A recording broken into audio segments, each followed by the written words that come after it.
ఇదిగోండి కొబ్బరికాయ చింతకాయ పచ్చడి. ఇట్లా మిరపకాయలు ఉంటాయి కదా, కలుపుకొని మిరపకాయలు అద్దుకు తింటే సూపర్గా ఉంటుందండోయ్. చూసారా పచ్చడి? పులగం అనమాట. ప్రతిరోజు పులగం వండి అమ్మవారికి నివేదన చేసుకుంటాం. దీంట్లో నూపప్పు నూనె కలుపుకుంటే బాగుంటుందండి. నెయ్యి కంటే కూడా నూపప్పు నూనె దీంట్లో కొద్దిగా అన్నంలో కొద్దిగా నూపప్పు నూనె వేసుకుని కలుపుకుంటే ఆ రుచే వేరబ్బా, చాలా చాలా బాగుంటుంది. చూడండి మొత్తం పచ్చడితోటే ఈరోజు.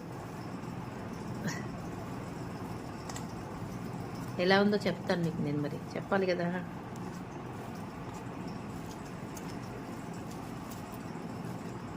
నేనైతే నెయ్యి కానీ నూనె కానీ ఏం వేసుకోనండి, ఇలాగే తింటాం.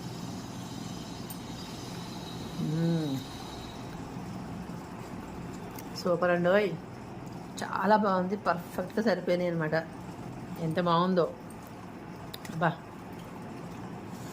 ఈరోజు మొత్తం పచ్చడితోటే అంతా.